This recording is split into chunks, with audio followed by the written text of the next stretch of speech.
नमस्कार दोस्तों, कैसे हो आप सभी। आज हम जिस योजना की बात करने वाले हैं वो राजस्थान सरकार की बहुत महत्वाकांक्षी योजना है और इसके जो लाभार्थियों को भी इसका काफ़ी दिनों से बेसब्री से इंतजार था। तो योजना है इंदिरा गांधी स्मार्टफोन योजना। इस योजना के बारे में आज पूरी विस्तार से चर्चा करूंगा और जो दो प्रकार के लोग हैं उनको इस योजना के बारे में पढ़ना चाहिए या फिर देखना चाहिए। पहली बात हो कि आरएस की तैयारी करने वाले या फिर किसी भी राजस्थान के कॉम्पिटिटिव एग्जाम की तैयारी करने वाले विद्यार्थी, क्योंकि करंट का एक बहुत महत्वपूर्ण टॉपिक है। दूसरी बात है कि वैसे सभी लोगों को इस वीडियो को देखना चाहिए, क्योंकि जो लाभार्थी है, लाभार्थियों को इस योजना का लाभ किस प्रकार से उठाना है, उनको किस प्रकार से फ़ोन प्राप्त करना है, इसके बारे में पूरी डिटेल आपको पता होनी चाहिए। तभी आप जो स्मार्टफोन है वो आसानी से प्राप्त कर पाएंगे। ठीक है, तो अपन शुरू करते हैं कि इस योजना का नाम, पहले बात तो है इंदिरा गांधी स्मार्टफोन योजना। ठीक है, वैसे स्टार्टिंग में इस योजना का नाम था मुख्यमंत्री डिजिटल सेवा योजना। उसका नाम कब चेंज कर दिया गया इसके बारे में आपको विस्तार से बताऊंगा। तो पहले एक एक करके देखते हैं। इसके अंदर पहले बात हो कि 5 प्रकार के फ़ोन रखे गए हैं। वहाँ पे 5 प्रकार के फ़ोन बांटे जाएंगे, क्योंकि एक ही कंपनी के इतने सारे फ़ोन मैन्युफैक्चर करना इतने कम समय में पॉसिबल भी नहीं है। तो अलग अलग 5 कंपनियाँ, जैसे कि नोकिया, एमआई, रियलमी, नोकिया और सैमसंग। नोकिया का कौन सा मॉडल है? C12 मॉडल, जिसकी 2 GB रैम और 64 GB उसकी इंटरनल मेमोरी रहेगी।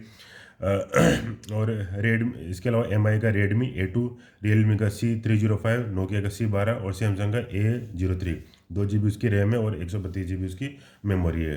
ठीक है, तो इनमें से आप कोई सा भी एक फ़ोन चूज़ कर सकते हैं जो लाभार्थी हो। लाभार्थी की चॉइस है, लाभार्थी चुनने के लिए फ्री है कि इनमें से उसका कौन सा फ़ोन खरीदना है। ठीक है, ये जो सभी फ़ोन है वो 7-8 हज़ार के रेंज में है, परंतु सरकार के द्वारा जो पैसा दिया जा रहा है फ़ोन के लिए वो है 6,125 रुपये की अमाउंट है। 6,125 रुपये की अमाउंट से ज़्यादा का अगर कोई फ़ोन आप सेलेक्ट करते हो इनमें से, और उसकी अमाउंट अगर 6,125 रुपये से ज़्यादा है, तो लाभार्थी को उसके लिए अलग से पेमेंट करना पड़ेगा। उसकी कैसे पेमेंट करना है, कितने रुपए मिलेंगे, कितने दिनों का इंटरनेट मिलेगा, कौन सी सिम मिलेगी, इसके अलावा कौन सा फ़ोन आप सेलेक्ट कर सकते हैं, इसके बारे में आपको डिटेल से बताऊंगा। ठीक है, तो पहले तो आपको समझ में आ गया कि कौन कौन से फ़ोन है, और ये सभी के सभी स्मार्टफोन है। इंपॉर्टेंट चीज़ है कि सभी के सभी स्मार्टफोन है, जैसे कि आपके पास जो स्मार्टफोन होता है वैसा वैसा स्मार्टफोन है। इस योजना का उद्देश्य क्या है? जैसे कि इस योजना का जो मुख्य उद्देश्य रहेगा, वैसे इस योजना की अगर लाभार्थियों की बात करें तो जो छात्राएं हैं, छात्राएं इस योजना की लाभार्थी है। ठीक है, तो इसका जो मुख्य उद्देश्य ये है कि जो छात्राएं अपनी पढ़ाई को कंटिन्यू नहीं रख पाती, या फिर वो आजकल जैसे कि आपको पता होगा कि इंटरनेट पर बहुत सारी सुविधा उपलब्ध है पढ़ाई की, बहुत सारे वीडियो अवेलेबल हो जाते हैं यूट्यूब के माध्यम से भी, बहुत सारी वेबसाइट है जहाँ पे हिंदी इंग्लिश में पढ़ाई करवाई जाती है। तो अगर दूर दराज गाँव, ग्रामीण क्षेत्र में रहने वाली छात्राएं ऐसे जो स्टडी कंटेंट है उनको एक्सेस नहीं कर पाते, क्योंकि उनके पास स्मार्टफोन अवेलेबल नहीं होता है। अगर स्मार्टफोन भी अवेलेबल होता है तो मंथली रिचार्ज कौन कराए, इतना सारा डेटा कहाँ से लेके आए। तो इसका जो एक महत्वपूर्ण उद्देश्य है कि जो छात्र हैं अपनी पढ़ाई को मजबूती दे सकें, अपनी पढ़ाई को कंटिन्यू रख सकें, अच्छी पढ़ाई कर सकें। और दूसरा है कि जो महिलाएं वो सरकारी योजनाओं का लाभ अच्छे से प्राप्त कर सकें। जैसे कि सरकार के द्वारा समय समय पर बहुत सारी योजनाएं निकाली जाती है, उन योजनाओं का लाभ या तो आप ई मित्र की सहायता से प्राप्त करते हो, या फिर कोई जो पढ़ा लिखा व्यक्ति आपको बताता है। परंतु आजकल आपको पता होगा कि सरकार हर योजना का लाभ, हर योजना के बारे में जानकारी एक व्हाट्सएप मैसेज की सहायता से या फिर टेक्स्ट मैसेज की सहायता से देती है।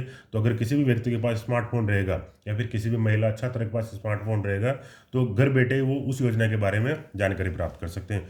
तो दो इसका उपयोग है।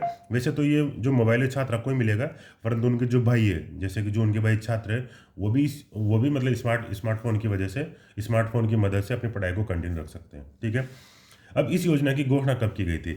बजट 2022-23, याद रखना एग्जाम की दृष्टि से इंपॉर्टेंट है।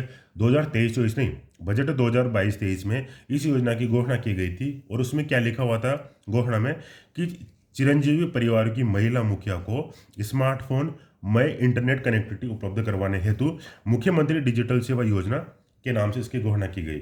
योजना किस नाम से घोषणा की गई थी? मुख्यमंत्री डिजिटल सेवा योजना। किन के लिए की गई थी? चिरंजीवी परिवारों की महिला मुखिया के लिए। और क्या क्या उपलब्ध करवाई जाएगा? स्मार्टफोन इंटरनेट कनेक्टिविटी उपलब्ध करवाई जाएगी। ठीक है, अब वर्तमान में इसका नाम बदलकर क्या रख दिया गया है? वर्तमान में इसका नाम बदलकर इंदिरा गांधी स्मार्टफोन योजना रख दिया गया है, और ये योजना 10 अगस्त से पूरे राजस्थान में शुरू की जा रही है। ठीक है, 10 अगस्त से ये शुरू नहीं की जा रही है। 10 अगस्त से एक बार इसका ट्रायल करके देखा जाएगा जिला मुख्यालय पर जयपुर में, और अगर वो ट्रायल सक्सेस रहता है, ट्रायल तो ऐसे सक्सेसफुल हो गए से, फिर 12 अगस्त से इसको संपूर्ण राजस्थान में लागू कर दिया जाएगा। इसको अलग अलग फेजेज में लागू किया जाएगा। तो प्रथम चरण में 40 लाख महिलाओं को ये फ़ोन वितरण किया जाएगा। कितनी महिलाओं को? 40 लाख महिलाओं को। और प्रथम चरण 10 अगस्त 2023 से शुरू हो रहा है और द्वितीय चरण 12 अगस्त 2023 से शुरू होगा। ठीक है। अब कि इस योजना का लाभ किन किन को मिल रहा है, जैसा कि मैंने सबको बता दिया कि चिरंजीवी योजना परिवारों को इसका लाभ मिलेगा। ठीक है। अब इसकी पात्रता क्या है?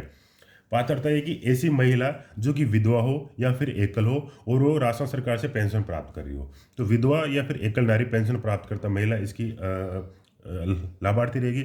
9वीं से 12वीं कक्षा की छात्राएं, लाभार्थी परिवारों की 9वीं से 12वीं कक्षा की छात्राएं। ठीक है। इसके अलावा महाविद्यालय में अध्ययनरत छात्राएं, कौन कौन से महाविद्यालय? ITI हो गया, पॉलिटेक्निक हो गया और संस्कृत शिक्षा विभाग अगर कोई महाविद्यालय है तो ऐसे महाविद्यालय में अध्ययन करने वाली छात्राओं को इस योजना का लाभ मिलेगा। ठीक है। और किन को लाभ मिलेगा? मनरेगा में 100 कार्य दिवस पूर्ण करने वाले परिवारों की महिला मुखिया को। ठीक है। और इंदिरा गांधी शहरी रोजगार गारंटी योजना, आपको पता है कि राजस्थान सरकार के द्वारा ग्रामीणों की तरह ही शहरी क्षेत्र में भी रोजगार उपलब्ध करवाने के लिए इंदिरा गांधी शहरी रोजगार गारंटी योजना शुरू की गई थी। तो इस योजना के तहत अगर 50 कार्य दिवस किसी परिवार ने पूरा कर लिया है तो ऐसे परिवार की महिला मुखिया को, तो पात्र कौन कौन हो गए? विधवा और एकल नारी पेंशन प्राप्त करता महिला होगी, 9 से 12वीं कक्षा की छात्राएं होगी और महाविद्यालय के अंदर ITI, पॉलिटेक्निक और संस्कृत शिक्षा विभाग का संस्कृत शिक्षा विभाग से संबंधित महाविद्यालय हो गया। इसके अलावा मनरेगा में 100 कार्य दिवस प्राप्त पूरे करने वाले परिवारों की महिला मुखिया और इंदिरा गांधी शहरी रोजगार गारंटी योजना के 50 कार्य दिवस पूरे करने वाले परिवार की महिला इसकी लाभार्थी रहेगी। ठीक है। अब शर्त क्या क्या है? ठीक है। शर्त क्या क्या है? एक तो ऐसे लाभार्थी जिनकी उम्र 18 वर्ष से कम है, जैसे कि अगर कोई भी जो छात्र है वो 9वीं क्लास या फिर 10वीं क्लास में पढ़ रही है, उसकी उम्र ऑब्वियसली 18 वर्ष से कम रहेगी, तो उनको अपने साथ परिवार के जनाधार मुखिया को ले जाना आवश्यक है। यानी कि जिस महिला के नाम पे जनाधार कार्ड बना हुआ है वो उस परिवार की मुखिया होती है, तो उस छात्रा को अपने साथ में उस परिवार की महिला मुखिया यानी कि जो अपनी माता जी है उनको अपने साथ ले जाना आवश्यक है। ठीक है। और लाभार्थी स्वयं की, अगर किसी व्यक्ति को ऐसा, किसी महिला या फिर किसी छात्रा को ऐसा लगता है कि उसको वो पात्र है परंतु उसकी पात्रता नहीं आई है, यानी कि अगर उसको लाभार्थी नहीं बनाया गया है या फिर उसको मोबाइल नहीं मिला है, तो उसकी शिकायत 181 पर वो कॉल करके अपनी शिकायत दर्ज करा सकती है। वैसे अगर आपको पहले फेज में इसका लाभ नहीं मिल पाता है तो आपको डरने की जरूरत नहीं है, क्योंकि क्या होगा कि इसको अलग अलग फेज में लागू किया जाएगा। तो हो सकता है कि आपका जो नंबर है वो दूसरे फेज में आ गया, परंतु फिर भी सरकार ने एक ऑप्शन खुला रखा है कि आप लाभार्थी है या नहीं है, इसको चेक करने के लिए आप 121 पे कॉल करके भी शिकायत दर्ज कर सकते हैं। ठीक है। अब ये है कि अब देखो, इसमें जिला स्तर और ब्लॉक स्तर पर शिविर आयोजित किए जाएंगे। प्रत्येक शिविर में 6 जोन होंगे। कितने जोन होंगे? 6 जोन होंगे, यानी कि 6 अलग अलग टेंट या फिर 6 अलग अलग कमरे होंगे। उन 6 कमरों के माध्यम से आपको गुजरना पड़ेगा, तब जाके आपको स्मार्टफोन प्राप्त करना है। ठीक है। स्मार्टफोन इतना आसानी से मिलेगा नहीं, पूरे 6 के 6 कमरों के आपको एक एक कमरों में गुजरना पड़ेगा। ठीक है। इन कमरों में कौन बैठे रहेंगे? जो DYTC के जो अधिकारी होते हैं, DYTC के जो IE होते हैं, इन्फॉर्मेटिक असिस्टेंट्स होते हैं, वो वहाँ पर बैठे रहेंगे और आपकी पूरी हेल्प करेंगे। ठीक है। इसके अलावा राजीव गांधी डिजिटल मित्र, राजीव गांधी जो युवा मित्र होते हैं वो भी लाभार्थियों की हेल्प करेंगे, जो कि आपके साथ शिविर में मौजूद रहेंगे। ठीक है। अब अपन बात करते हैं, 6 जोन रहेंगे। 6 जोन से आपको कैसे गुजरना है और योजना का लाभ कैसे प्राप्त करना है ये मैं बता रहा हूँ आपको। ठीक है। सबसे पहले आएगा जोन 1। जोन 1 का क्या नाम रखा है? Help desk for document check, यानी कि आपको कौन कौन से डॉक्यूमेंट ले जाने हैं, उन डॉक्यूमेंट को ले जाकर आपको जोन 1 में जो अधिकारी बैठे हैं उन अधिकारियों को दिखाने हैं। वो अधिकारी आपके डॉक्यूमेंट की सत्यता की जांच करेंगे। कौन कौन से आपको डॉक्यूमेंट लेके जाने हैं? जिस परिवार में महिला मुखिया के नाम पर जनाधार कार्ड बना है उसका जनाधार कार्ड लेके जाना है। स्वयं का आधार कार्ड लेना जाना है, जैसे कि अगर कोई छात्र लाभार्थी है तो उसका आधार कार्ड खुद को लेके जाना है, और उनके परिवार में जिसके नाम पर जनाधार कार्ड बना हुआ है वो जनाधार कार्ड लेके जाना है। कोई भी छात्र है या फिर जो लाभार्थी उसको अपना फोटो लेके जाना है, और अगर पैन कार्ड अवेलेबल है तो पैन कार्ड भी आपको वहाँ पे लेके जाना है, और इन सब की जेरोक्स कॉपी भी आपके पास होनी चाहिए, और जेरोक्स कॉपी सेल्फ अटेस्टेड होनी चाहिए। ठीक है। जन आधार से जुड़ा मोबाइल साथ लेकर आए, क्योंकि क्या होगा कि वहाँ पर जो भी OTP आएगा ना, OTP आपका जन आधार से जुड़े मोबाइल पर ही आएगा, तो जन आधार से जुड़ा मोबाइल आपको साथ लेकर जाना है। ठीक है। और इन सब ये जो डॉक्यूमेंट है, इन सब डॉक्यूमेंट को असेंबल करने में आपकी हेल्प कौन करेंगे? राजीव गांधी युवा मित्र रहेंगे, जो वहाँ पर लाभार्थियों की हेल्प करेंगे। तो जोन 1 में क्या होगा कि आपके जो भी डॉक्यूमेंट है उनको इकट्ठा करें, उनको चेक किया जाएगा कि आपके डॉक्यूमेंट पूरे हैं या नहीं है। अगर जोन 1 में आपके डॉक्यूमेंट पूरे पाए गए और अगर आपको क्लियर कर दिया गया है, फिर आप जाएंगे जोन 2 में। जोन 2 में क्या होगा कि जोन 2 में आपकी KYC की जाएगी। KYC मतलब ऐसा होगा कि जो DYTC के अधिकारी वहाँ पर बैठे रहते हैं वो लाभार्थियों की पात्रता की पहचान करेंगे कि भाई ये जो लाभार्थी है वो पात्र भी है या नहीं है, क्योंकि ऐसे कि जैसे कि फ्री का मोबाइल मिल रहा है तो बहुत सारे फ्रॉड होने के चांसेस है। बहुत सारे व्यक्ति जो कि लाभार्थी नहीं है उससे हमको लाभार्थी बनाने की कोशिश करेंगे। तो पार्ट 2 में फिर उसकी लाभार्थी वो है या नहीं है इसकी जांच की जाएगी। ठीक है, जांच की जाएगी। और वो जो स्मार्टफोन लेके आए हो आप, जिसमें आपका जन आधार कार्ड वाला मोबाइल नंबर उस फ़ोन में रखा है, उस फ़ोन में ई वॉलेट ऐप डाउनलोड किया जाएगा। कौन सा ऐप डाउनलोड किया जाएगा? ई वॉलेट ऐप डाउनलोड किया जाएगा और उस ई वॉलेट ऐप में आपका साइन अप किया जाएगा। ठीक है, ई वॉलेट ऐप में आपका नाम पता वगैरह सब फाइल करके वो साइन अप किया जाएगा। और इसके अलावा ऐसे लाभार्थी जो कि पैन कार्ड नहीं लेके गए हैं उनको फॉर्म 60 वहाँ पे उपलब्ध करवाया जाएगा। कौन सा फॉर्म उपलब्ध करवाया जाएगा? फॉर्म 60। आपको फॉर्म 60 वहाँ पे फाइल करके देना है। तो जोन 2 में थोड़ा टाइम लग सकता है क्योंकि ऐप डाउनलोड करना है, ऐप में आपको अपना पूरा नाम पता भर के साइन अप करना है। दूसरी बात है कि ऐसे लाभार्थी जिनके पास पैन कार्ड नहीं है तो उनको फॉर्म 60 उपलब्ध करवाया जाएगा। तो जोन 2 में ये सब वहाँ पे फॉर्मेलिटीज की जाएगी। ठीक है, जोन 2 में अगर आप क्लियर हो जाते हैं फिर आपको ले जाया जाएगा जोन 3। जोन 3 सबसे इंपॉर्टेंट है। जोन 3 में जितने भी जो दस्तावेज अभी तक आपने उपलब्ध करवाए हैं उनकी जांच की जाएगी और इस बात को देखा जाएगा कि जोन 2 में आपकी केवाईसी पूरी हुई है नहीं हुई है, ई वॉलेट आपने सच में डाउनलोड करके उसको साइन अप किया है या नहीं किया, फॉर्म 60 आपने फाइल कर दिया नहीं कर दिया। तो दस्तावेजों की पूरी तरीके से जांच जोन 3 में की जाएगी और फुल केवाईसी आपका हो गया है या नहीं हो गया है इसको सुनिश्चित किया जाएगा। ठीक है, अब जिसका आपको बेसब्री से इंतजार था वो है फ़ोन आपको मिलेगा जोन 4 में। ठीक है, जोन 4 का नाम रखा है SIM and phone selection and sales counter. आपके सामने जो 5 प्रकार के मैंने फ़ोन बताए थे उन फ़ोनों को वहाँ पे रख दिया जाएगा। वहाँ पे आपके पास सिम भी रहेगी और आपको चॉइस दी जाएगी कि आप इनमें से कौन सा फ़ोन सिलेक्ट करते हो। जैसे कि आपने नोकिया का फ़ोन सिलेक्ट कर लिया तो आपको नोकिया का फ़ोन उपलब्ध करवा दिया जाएगा। आप सिम किसी की भी सिलेक्ट कर सकते हो, एयरटेल वोडाफोन की, वो सिम आप अपने हिसाब से सिलेक्ट कर सकते हो। तो आपको फ़ोन अपनी चॉइस का और अपनी चॉइस की सिम आपको उपलब्ध करवा दी जाएगी। लेकिन यहाँ पर एक चीज़ है जिसके बारे में आपको बताना चाहता हूँ। वो चीज़ ये है, पहले आपको ई वॉलेट के बारे में बता देता हूँ क्योंकि वो चीज़ ई वॉलेट से जुड़ी है। लाभार्थी जो अपने साथ जो मोबाइल लेके जा रहे हैं जिसमें जन आधार कार्ड का जो मोबाइल नंबर है वो वाली सिम डली हुई है, उसमें आपको ई वॉलेट डाउनलोड करना है, ई वॉलेट ऐप डाउनलोड करना है। ई वॉलेट ऐप डाउनलोड करने के बाद में आपको साइन अप करना पड़ेगा। साइन अप कर लिया, सरकार डीबीटी के माध्यम से वो जो वॉलेट ऐसा होता है जैसे अपना फ़ोन पे हो गया, गूगल पे हो गया, पेटीएम हो गया, ऐसा एक ई वॉलेट रहेगा सरकार का। ठीक है, वो आपने डाउनलोड कर लिया। उस ई वॉलेट में तुरंत आपके अकाउंट में 6800 रुपये डाले जाएंगे। कितने रुपए डाले जाएंगे? 6800 रुपये आपके अकाउंट में डाले जाएंगे। 6800 रुपये में से 6125 रुपये का तो आपको स्मार्टफोन मिलेगा और 675 रुपये रहेंगे आपके इंटरनेट कनेक्टिविटी के लिए। 3 माह का रिचार्ज हो जाएगा 675 रुपये में। तो 675 रुपये थे रिचार्ज के लिए और 6125 रुपये स्मार्टफोन के लिए। अब देखो, जोन 4 में आपको बोल दिया कि भाई आपको फ़ोन सिलेक्ट करना है, सिम सिलेक्ट करनी है। सिम तो सिलेक्ट कर ली, उसमें 675 रुपये का रिचार्ज भी कर लिया। आपने मान लो कि नोकिया का फ़ोन सिलेक्ट किया और आपको उसका मॉडल अच्छा लग रहा था, देखने में भी सुंदर लग रहा था, लेकिन उसकी कीमत होगी मान लो 7000। तो आपको 6125 के ऊपर जितना भी रुपया एक्स्ट्रा बन रहा है वो आपको खुद की जेब से भरना पड़ेगा। या तो आप ऐसा मोबाइल सिलेक्ट करो जिसकी कीमत 6125 से कम है तो आपको वो स्मार्टफोन फ्री में मिल जाएगा। लेकिन अगर आप ऐसा स्मार्टफोन चूज़ करते हो जिसकी कीमत 6125 रुपये से ज़्यादा है, चाहे वो 6500 है, चाहे 7000 है, तो ऊपर का जितना भी 500-600 जो भी रुपये बन रहा है आपको अपनी जेब से खुद को देना पड़ेगा। ठीक है, ये आगे समझ में। अब है जोन 5। आपने जोन 4 में मोबाइल सिलेक्ट कर लिया, मोबाइल सिलेक्ट करके आप जोन 5 में ले गए।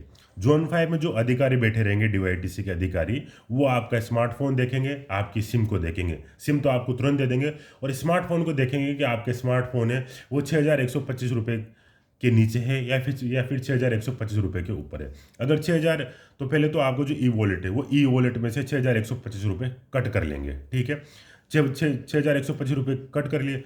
अगर वो फ़ोन 6125 रुपये से ज़्यादा का है तो वहाँ से जो बाकी के एक्स्ट्रा रुपए हैं वो आपसे मांगेंगे, आपको उनको देना रहेगा। अगर आपने वो दे दिए तो आपको तुरंत वहाँ पे फ़ोन मिल जाएगा। जोन 5 के बाद में आपका मोबाइल और सिम आपकी हो गई। उस सिम को आपके मोबाइल के अंदर इंसर्ट कर दिया जाएगा और अब आपको फ़ोन प्राप्त हो जाएगा। ठीक है, लेकिन अभी भी एक और जोन है, वो है जोन 6।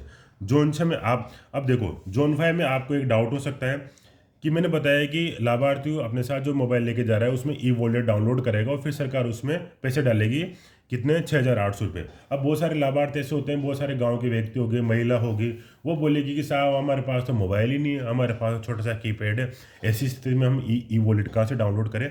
अगर इस प्रकार की समस्या आती है तो जोन 5 में आप जाइए। जोन 5 में आपको जाकर बताना रहेगा कि जो DYTC का अधिकारी बैठे उनको बताना रहेगा कि सर हमारे पास खुद का मोबाइल नहीं है, स्मार्टफोन, हम तो कीपैड फ़ोन रखते हैं। तो वो अधिकारी क्या करेंगे, उनके पास एक टैबलेट रखा रहेगा, और टैबलेट पर आपके नाम से ई वॉलेट डाउनलोड करेंगे, उसमें आपका अकाउंट ओपन करेंगे और वहाँ पर फिर वो 6800 रुपये डालेंगे और तुरंत उसी में से आपके पैसे वो माइनस कर लेंगे। ठीक है, तो किसी को घबराने की जरूरत नहीं है कि मेरे पास स्मार्टफोन नहीं है पहले से, या फिर मेरे पास स्मार्टफोन है, इसके लिए आपको डरने की आवश्यकता नहीं, सरकार की तरफ से पूरी हेल्प की जाएगी। ठीक है, उसके बाद जब आपको फ़ोन मिल गया जोन 5 में, तो आपको जोन 6 में ले जाया जाएगा। जोन 6 का जो पूरा नाम वो है डिजिटल हैंड होल्डिंग एरिया। इसमें क्या होगा कि जो आपको मोबाइल मिला है, तो सरकार के जो अधिकारी बैठे रहेंगे, DYTC के अधिकारी बैठे रहेंगे, आपके मोबाइल में बहुत सारे ऐप डाउनलोड करके देंगे। जैसे कि राजस्थान सरकार के जो बहुत सारे ऐप है, जमीन से संबंधित या फिर शिक्षा से संबंधित जो भी ऐप है वो डाउनलोड करेंगे। जैसे कि जन आधार वॉलेट 2.0, जन आधार ऐप, ई मित्र, राजस्थान संपर्क, जन सूचना ऐप, इस प्रकार के ऐप आपके मोबाइल में डाउनलोड करके सरकार आपको आपका मोबाइल दे देगी। ठीक है, अब एक बार शिविर के बारे में जानकारी दे देता हूँ कि शिविर का आयोजन कहाँ कहाँ किया जाएगा, कैसे कैसे किया जाएगा। तो जिलावार शिविर का आयोजन किया जाएगा। जिलावार शिविर का आयोजन किया जाएगा। जिला मुख्यालय पर तो टोटल 434 शिविरों का आयोजन किया जाएगा, जिसमें से जिला मुख्यालय पर 82 शिविर है और ब्लॉक स्तर पर कितने शिविर है, 352 शिविर है। ठीक है, अब आप लोगों के मन में एक डाउट होगा कि हमें कैसे पता चलेगा कि हमारा नंबर कब आएगा। आपको घबराने की ज़रूरत नहीं है, आपके पास सरकार की तरफ से निमंत्रण आएगा कि आपका चयन स्मार्टफोन के लिए हो गया है, आप कृपया शिविर में आइए और अपना फ़ोन ले जाइए। तो किसी को भी डरने की ज़रूरत नहीं है, किसी को भी भगदड़ मचाने की ज़रूरत नहीं है। आपके पास सरकार का इन्विटेशन आ जाएगा, सरकार अपने आप लाभार्थियों की चयन कर लेगी, क्योंकि सरकार के पास पूरा रिकॉर्ड दर्ज है पहले से। सरकार आपको इन्विटेशन भेजेगी, आपको शिविर में जाना है। जोन 1 से लेकर जोन 6 के थ्रू आपको पास करना है और अपना मोबाइल आपको प्राप्त कर लेना है। अब देखो 434 शिविर है। जिला मुख्यालय यानी कि जो डिस्ट्रिक्ट होता है, डिस्ट्रिक्ट में 82 शिविर आयोजित किए जाएंगे और ब्लॉक लेवल पर कितने शिविर रहेंगे, 352। समय देख लो, प्रातः सुबह 10 से शाम को 6 बजे तक, संडे को ऑफ रहेगा। प्रतिदिन मतलब प्रति सप्ताह 6 दिन तक कैंप लगेगा आपका, और 10 से शाम को 6 बजे तक। अब देखो बहुत सारे लोग ऐसा करेंगे कि एक बार हमने तो मोबाइल ले लिया, उसके बाद हमें तो वो स्मार्टफोन यूज़ करना ही नहीं है, हम तो हमारे हिसाब से उसको यूज़ में लेंगे। अगर आप अपने हिसाब से यूज़ में लोगे तो नुकसान में रहोगे। क्यों? क्योंकि सरकार ने बजट घोषणा में ये भी बोला था कि हम 3 साल का फ्री इंटरनेट सर्विसेज लोगों को उपलब्ध करवाएंगे। तो 1 साल का इंटरनेट सर्विसेज तो सरकार ने दे दिया आपको, 9,125 के साथ 675 का आपको बैलेंस डलवा दिया, यानी कि 9 महीने का रिचार्ज तो आपको वहाँ से हो गया। उसके बाद सरकार यानी कि जो आपको रिचार्ज हुआ है 9 महीने का, वो हुआ है 31 मार्च 2024 तक का रिचार्ज, तो सरकार ने आपको फ़ोन देने के साथ ही कर दिया। उसके बाद 1 अप्रैल 2024 को आपके खाते में जो आपका ई वॉलेट अकाउंट है, उसके खाते में 900 रुपये प्रति वर्ष के हिसाब से 2 साल के लिए डाल दी जाएंगी, यानी कि 900 1800 रुपये आपके अकाउंट में डाल दी जाएंगी 1 अप्रैल 2024 को। और 900 रुपये में आप 1 साल में पूरे साल भर का रिचार्ज करवा सकते हो, और 900 रुपये में आप अगले साल का वापस से रिचार्ज करवा सकते हो। तो 1 साल का तो सरकार मोबाइल के साथ दे देगी, अगले 2 वर्षों के लिए सरकार आपको अकाउंट में 900 रुपये डालेगी 1 अप्रैल 2024 का। इस प्रकार से सरकार 3 वर्ष के लिए आपको फ्री इंटरनेट सेवा उपलब्ध करवाना चाहती है। तो इस योजना के बारे में यही था। इस योजना के बारे में सभी को जानकारी होनी चाहिए। जिन लोगों तक ये वीडियो पहुंच रहा है वो भी अपने आसपास में इस योजना के बारे में जागरूकता फैलाए, क्योंकि हमारा ये एक सभ्य नागरिक और जिम्मेदारी नागरिक होने के नाते हमारी ये जिम्मेदारी बनती है कि जो लाभार्थी है, लाभार्थी तक इस योजना के बारे में जानकारी पहुँचाएँ और लाभार्थी को बताएँ कि आपको इस योजना का लाभ कैसे प्राप्त करना है। धन्यवाद।